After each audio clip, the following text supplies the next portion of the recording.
Docteur Zoé passe enfin vraiment à la télé pour le coup. Elle va vous expliquer tout ça et il y a un documentaire qui va, passer ce soir ou qui est déjà passé, que vous allez pouvoir aller voir en replay sur le site de France Télé, dont Zoé va nous parler, qui est un documentaire notamment avec, Caroline Darian, la fille, de, Gisèle Pelicot et qui parle, d'agression sexuelle, V, sous, soumission chimique et du coup, il y a Zoé qui témoigne parce que comme elle vous l'avait dit, si vous avez suivi un petit peu, ça lui est arrivé aussi et donc du coup, elle témoigne pour parler de ça et puis pour parler aussi, de ce qu'on peut mettre en place et de systèmes, de domination qui aboutit justement à ce genre, d'agression. Je vais la laisser parler parce que c'est peut-être elle qui en sait plus que moi sur le sujet.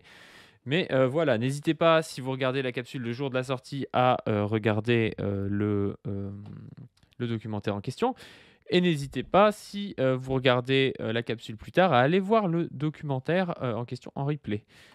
Comment ça va Zoé? Salut Padu, bah écoute, ça va. Aujourd'hui, je viens vous parler, d'un projet sur lequel je suis en fait depuis très longtemps, depuis quasiment 2 ans en réalité, enfin un peu plus d'1 an et demi. C'est un projet de documentaire, qui est fait, comme l'a dit Padu avec notamment Caroline Darian qui est la fille de Gisèle Pelicot, et 6 autres personnes, qui vont témoigner dont moi et l'objectif c'est donc de parler, d'EV, sous soumission chimique. Alors, moi, je viens vous parler de ça, bon, déjà pour vous dire que ce docu existe et vous inciter à le regarder si vous en avez envie. Mais je pense que ça serait intéressant aussi de dire, pourquoi, je fais cette démarche-là, et pourquoi je le fais, comme ça. Donc pour vous dire rapidement, alors pour ceux qui veulent, un peu plus de détails, on va dire, sur l'histoire, j'en parle dans le film documentaire, mais pour ma part, j'ai subi un viol quand j'avais, 15 ans. À l'occasion, d'une soirée festive, à l'occasion d'une fête de la musique, en fait, où j'ai, eu un trou noir, complet, de 23 heures à 6 heures du matin à peu près et où, je me suis réveillée, dans un parc, en fait, enfin dans un espace public mais un peu, éloigné, et je me suis réveillée dans un état qui était, pas du tout, on va dire, normal, hein. C'est-à-dire que j'étais, voilà, dénudée, avec, un certain nombre de marques sur le corps et de douleurs à des endroits où, à 15 ans, jamais, personne, ne m'avait touchée à ces endroits-là, quoi. Donc c'est pas une histoire hyper, joyeuse là que je suis en train de vous raconter. Là, j'en parle avec, on va dire, calme, et parce que je viens porter un discours politique dessus. Mais vous imaginez bien que c'est un truc qui a été, assez constitutif, de ce que je suis et aussi des raisons pour lesquelles je milite. Parce que je pense que la particularité aussi, c'est que moi, quand il m'est arrivé ça et que je me suis réveillée dans cet état-là, à cet endroit-là, mon réflexe a été de me taire.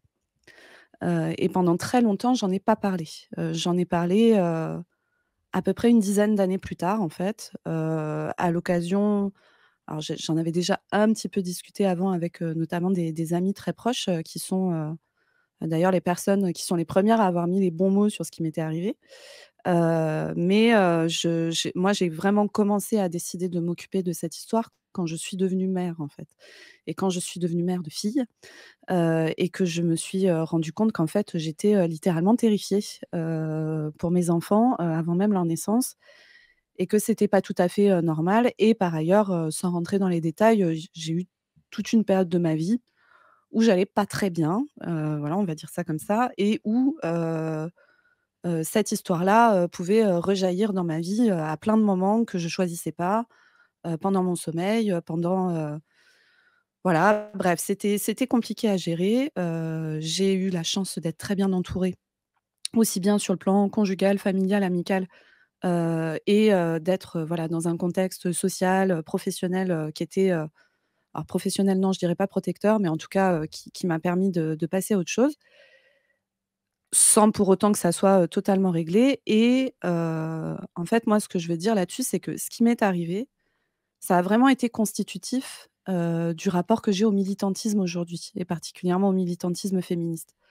Parce que, moi j'ai eu besoin de comprendre ce qui s'était passé, de comprendre déjà comment ça se fait, qu'il y ait des personnes qui se permettent de faire des choses comme ça à d'autres gens, mais aussi de comprendre pourquoi mon réflexe à moi, à 15 ans, ça a été de me taire alors que, pour le coup, contrairement à d'autres personnes, moi, j'étais dans un environnement familial, assez, écoutant.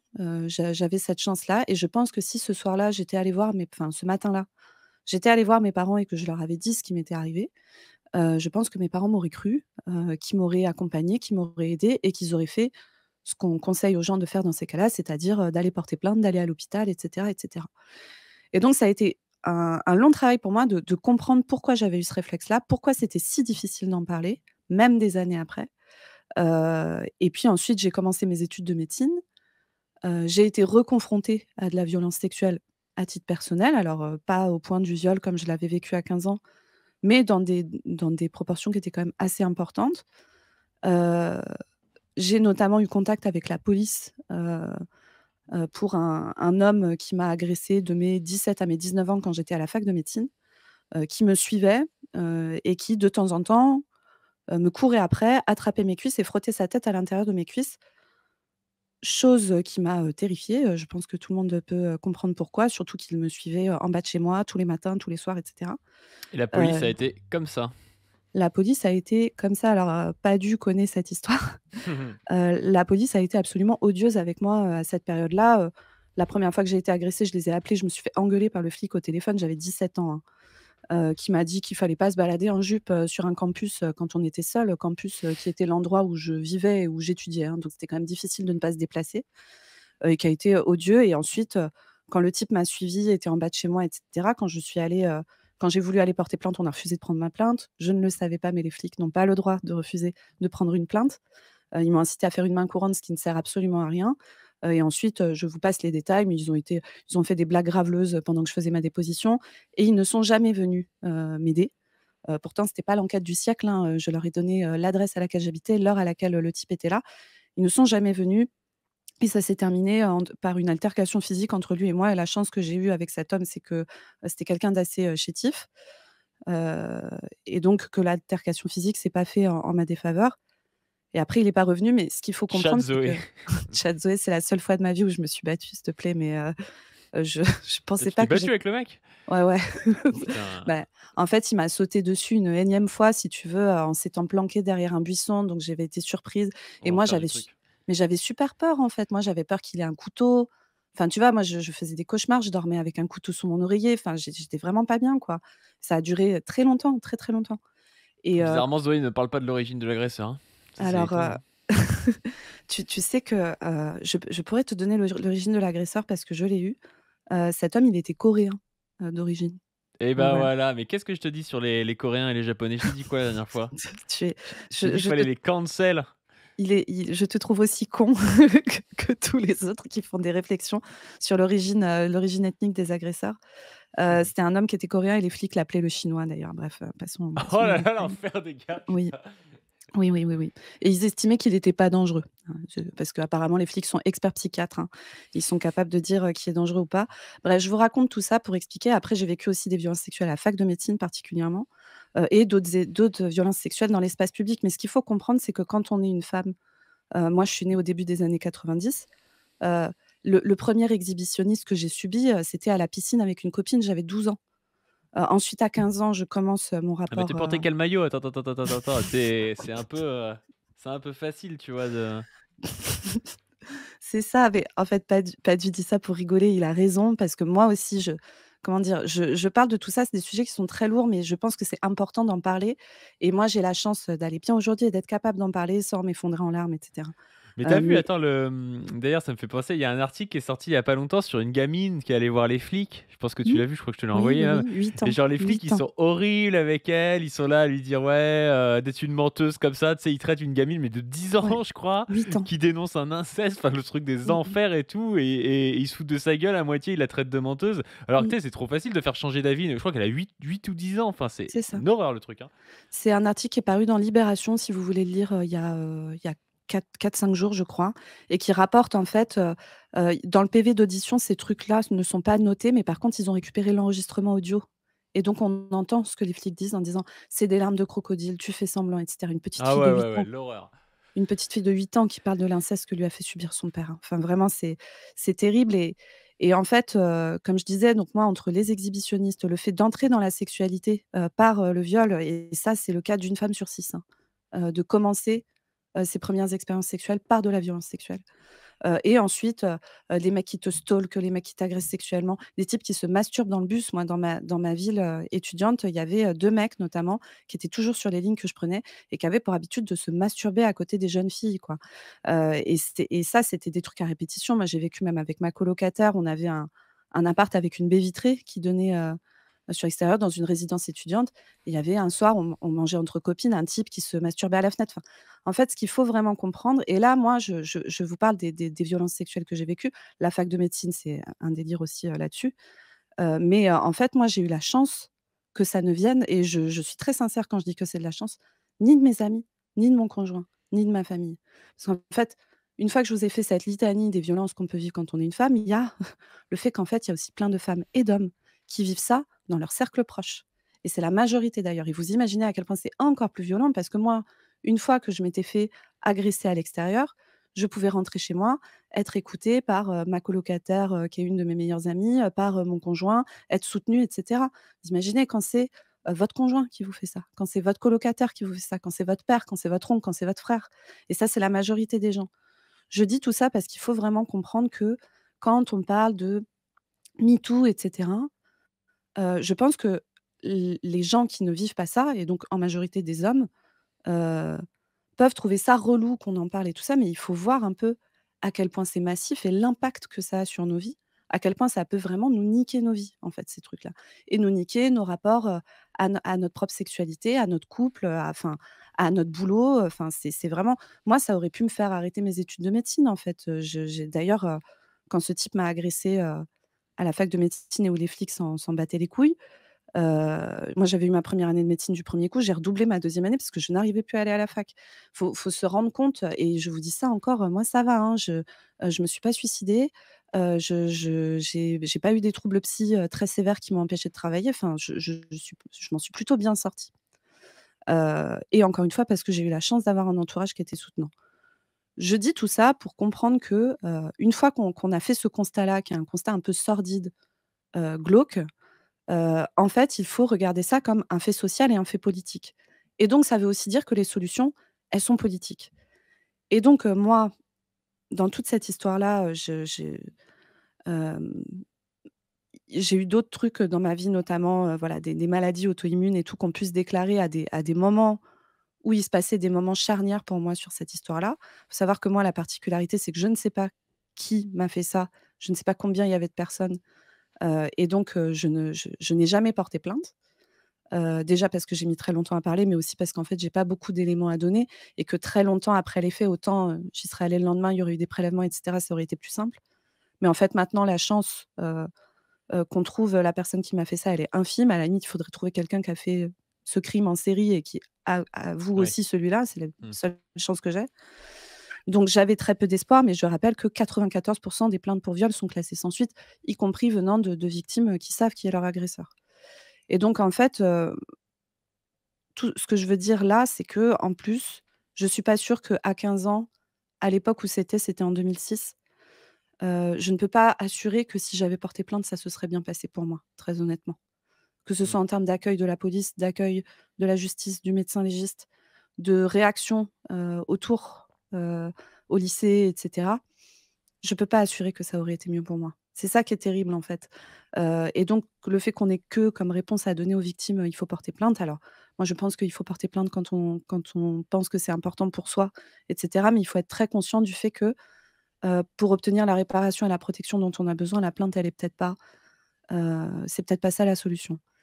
Et quand on parle de solutions politiques, il faut aussi rappeler que, le psychotrauma, ça se traite, et ça se traite notamment avec de la psychothérapie. Actuellement, l'accès aux psychothérapies en secteur public est catastrophique, et que, on n'a pas les moyens actuellement, ni de mettre en place des choses pour que ça arrive moins, pour qu'il y ait pas des types, qui se mettent à droguer des gosses, et à les balancer, dans un endroit dégueulasse, demi-dénudées, pleines de blessures, quoi. On devrait faire des sociétés où il n'arrive pas ça, mais on n'a aussi pas les moyens, une fois que ça a eu lieu, si on n'a pas pour ambition de faire que ça arrive moins, de faire en sorte que ça aille bien pour les victimes, tant sur le plan judiciaire que sur le plan de la santé, et particulièrement de la santé, mentale. Heu, voilà en gros et ce que je veux dire aussi, moi ce que j'ai si j'ai choisi de faire ce docu, alors je pense qu'il y a une petite part pour moi, qui est une sorte de manière de on va dire de clore le chapitre et de me dire que j'en ai fait un truc et que si plus tard j'ai besoin par exemple d'en parler à mes filles, parce que je pense que je le ferai, et ben je pourrais leur dire: «J'en ai fait ça». Heu, je pense qu'il y a toute une part, et il y a surtout toute une part militante dans ma démarche. À l'échelle individuelle des personnes qui vont regarder parce que je sais que moi j'aurais eu besoin à 15 ans, de voir, des personnes parler à visage découvert de ce qui leur était arrivé sans avoir honte, et dire: «Beh, ouais, moi aussi ça m'est arrivé, ce n'était pas normal, ce n'était pas de ma faute» et déjà si ça peut avoir cet effet-là sur des gens qui regardent,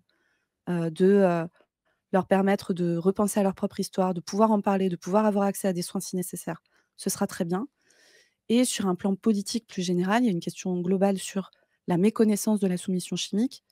Moi, j'en ai parlé en contexte festif, mais je trouve que là où le documentaire est très bien, c'est qu'il en parle dans tous les cadres possibles.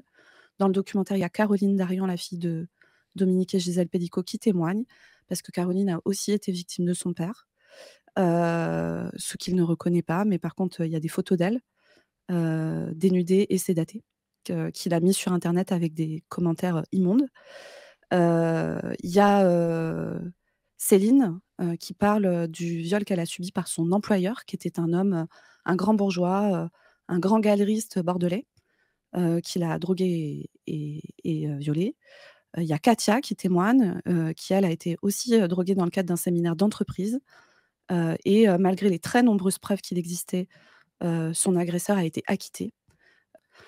Je ne peux pas rentrer plus dans les détails, mais en tout cas, voilà, c'était quelqu'un qui avait, un très bon réseau et qui a été acquitté malgré toutes les preuves et vous imaginez pour elle, ce que c'est de devoir se reconstruire après ça. Il y a Reynald, qui est un homme, et qui, témoigne, lui, de ce qu'il a subi quand il avait 17 ans, de la part d'un homme beaucoup plus âgé.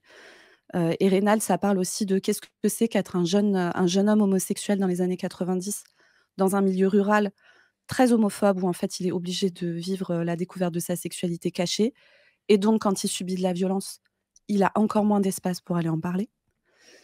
Il y a aussi, Léa, qui, témoigne elle d'un contexte festif. Léa, elle est toute jeune, elle a 22 ans aujourd'hui, elle a été agressée il y a quelques années, par des hommes qui ont reconnu les faits, notamment avec un appel qui est enregistré et actuellement malgré, tout ce que Léa a réuni, ils ne sont toujours pas mis en examen.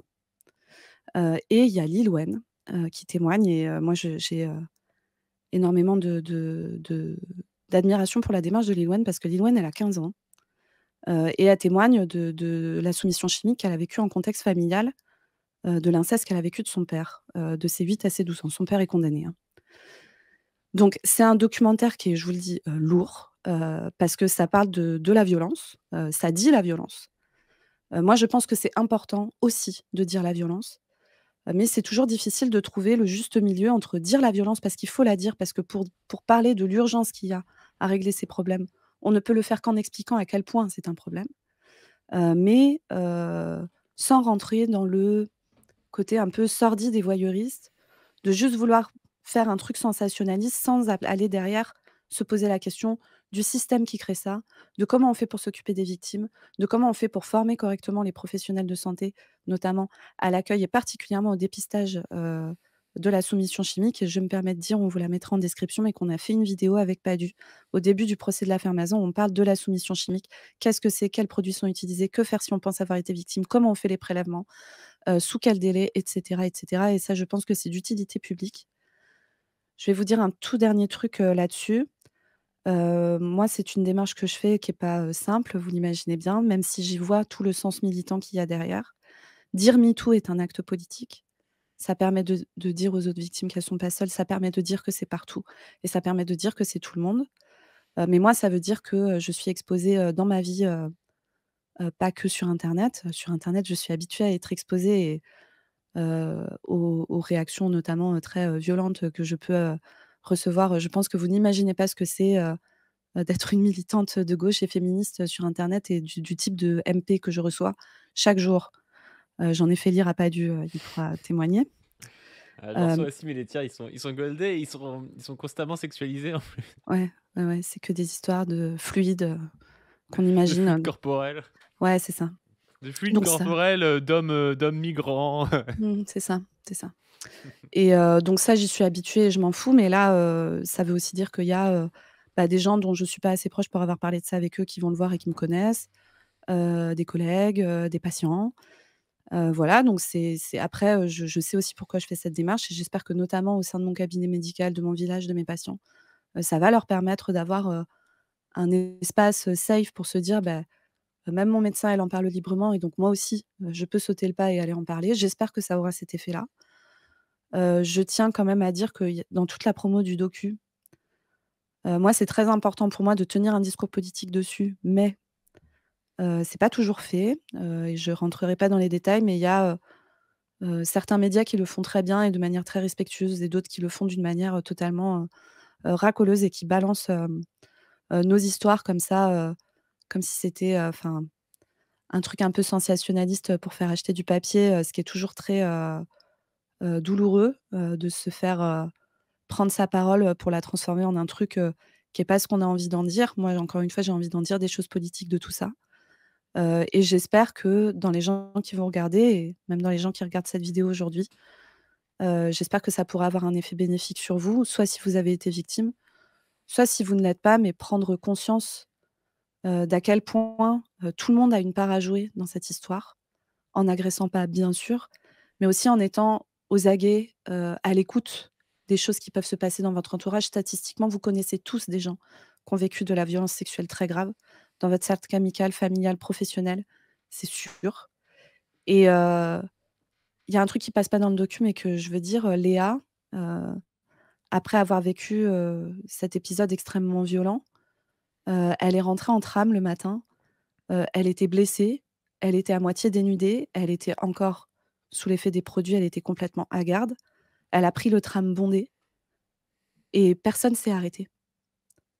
Personne est allé la voir pour lui demander si ça allait et c'est un truc, on s'est beaucoup parlé, entre nous avec, les gens qui participent au documentaire. Je pense on s'est liés aussi, quelque part et ça, Léa, elle en a beaucoup parlé parce qu'en fait, alors certes, il y a eu la violence, de l'agression, mais ça, en fait, le fait d'être rentrée, d'avoir été sous les yeux de plein de monde, où tout le monde l'a où en fait les gens l'ont regardée genre encore une gamine, bourrée, habillée n'importe comment, à moitié dessapée, enfin et personne s'est dit, «Elle a peut-être besoin d'aide, peut-être qu'elle va pas bien, peut-être qu'il lui est arrivé un truc pas cool». Et voilà, ce que je veux dire, c'est, il y a les réponses au niveau politique global et ça, il faut lutter là-dessus. On ne peut pas lutter contre la violence sexuelle tant qu'on ne pense pas des politiques de santé, une refonte complète du système judiciaire et ça demande des moyens, ça demande d'aller chercher l'argent là où il est et cetera et cetera. Mais il y a aussi des choses qui se jouent à l'échelle individuelle parce que c'est aussi politique et on a tous un rôle à jouer auprès, des victimes, pour ne pas en faire déjà, mais aussi pour, les accompagner, pour accepter de refuser enfin, pour arrêter d'être dans le déni, en fait et accepter de voir les choses quand elles sont sous notre nez. Ouais, ouais, ouais et ben, moi j'ai pas grand-chose à dire, hein, c'est pour ça que tu as parlé beaucoup dans cette vidéo, mais je pense que c'était plus un appel notamment pour, que les gens regardent et comprennent un petit peu ta démarche, à travers ce documentaire. Aussi tu voulais faire passer le message que tu avais créé une chaîne YouTube parce que tu allais faire du contenu sur ta propre chaîne pour arrêter comment ça s'appelle? Pas de spammer, mais De de squatter. squatter ma chaîne. C'est la loi anti-squatter. Zoé va arrêter de squatter ici. Non, Zoé continuera à faire des lives ici, mais ce sera plus des formats, montés, peut-être des interviews, des choses comme ça. Donc tu as déjà une première vidéo un peu, présentation sur ta chaîne, mais voilà, le reste va venir. Donc n'hésitez pas à aller vous abonner à la chaîne de Docteur Zoé sur, YouTube pour, suivre de très près ce qui va être fait, et notamment parce que, voilà, on partage le même monteur, Zoé intègre l'association, dans laquelle, font partie, déjà Position Revue et moi-même. Donc du coup, ça fait une team comme ça, où on collectivise nos moyens de production ensemble, en tout cas pour faire du contenu militant et donc voilà. Est-ce que tu as 2 mots à dire sur ta chaîne YouTube? Ouais, c'est ça. Bah, alors comme vous le voyez aujourd'hui, j'ai une magnifique image de droite, maintenant. Ouais, Donc image de droite malgré des réglages, compliqués, oui, voilà, bon, pour une première fois, mais ça va là, c'est pas mal, hein, c'est pas mal c'est du ça. tout. Ça Bon, manque il peut-être y un poil a de lumière, mais ouais, c'est rien ça à et voir avec ce que tu avais avant. on est encore je suis en apprentissage, de Tu la as quitté gestion la du blanchité. matériel, n'est-ce pas? J'ai quitté la blanchité, je ne suis plus surexposée, maintenant je suis jaune. Bon, ça progresse. Non, mais voilà, on va faire, De toute façon, Padu vous l'avez dit aussi, pour 2025, on a plein de projets, militants, parce qu'on en a envie et parce que je pense qu'on voit aussi, l'urgence politique dans laquelle on est. Nous, on a envie d'investir, que ce soit Padu de son côté, sur sa chaîne principale ou moi sur la chaîne que j'ouvre à mon nom, d'investir en plus des petits formats React qu'on vous fait, de React à l'actualité où il y a pas trop de travail, même si on espère quand même qu'il y a du contenu, qui vous intéresse et où vous apprenez des choses et où ça vous motive pour la lutte, dessus. Mais le but, c'est voilà, ça va être de faire des formats plus travaillés, plus montés. Alors moi, sur ma chaîne, vous verrez, les thèmes, qui sont, les miens et que je maîtrise bien, hein. On va parler de santé, de politique de santé, on va parler de féminisme, voilà, on va parler de tout ça. On va essayer d'en faire des trucs qui soient cool et qui soient, diffusables, au plus grand nombre. Donc là, il y a juste une petite vidéo de présentation et puis on va essayer d'amener, du contenu dessus, au fur et à mesure, de l'année et encore une fois, voilà, tout ça, c'est du travail, collectif. On n'est pas tout seul à faire ça et on espère que ça aura, une efficacité, pour vous tous, pour encore une fois vous apprendre des trucs et puis surtout vous motiver pour la lutte, parce qu'il y en a besoin. Yes, yes, yes. Bon, bah, sur ce, n'hésitez pas à donner sur le Tipeee, à vous abonner à la chaîne de Dr Zoé, au Twitter de Dr Zoé, Zoé-, à la chaîne principale Pas du Ring, à la chaîne secondaire Pas du Stream. Et n'hésitez pas surtout à aller voir le documentaire ou revoir le replay du documentaire sur, c'est quoi, c'est sur France 2, c'est ça, les Alors c'est RTBF? France 2 et la RTBF, les 2, à 21h10 mardi 21 janvier et ça sera disponible sur le site de France Télé en replay. Et ça s'appelle Alors comment? ça s'appelle «Soumission chimique, pour que la honte change de camp». C'est porté encore une fois par Caroline Darian dont je salue et je me permets juste à la toute fin, de remercier Linda Bendali qui est la réalisatrice du docu, heu et Benjamin Sellier qui est le chef op. C'était vraiment une équipe, de dingue. C'est très compliqué, là j'ai l'air d'en parler sereinement, mais c'est très compliqué, Ouais. de faire ça, Ah bah, et vas-y, d'être hein. à l'aise pour parler de ça et vraiment ils ont fait un travail, de ouf et je pense qu'il faut beaucoup d'humanité pour être capable, de faire ça et de faire parler les gens là-dessus donc merci beaucoup à eux. Carrément, carrément. Bon, bah, sur ce, on vous dit à plus. À plus tout le monde, salut.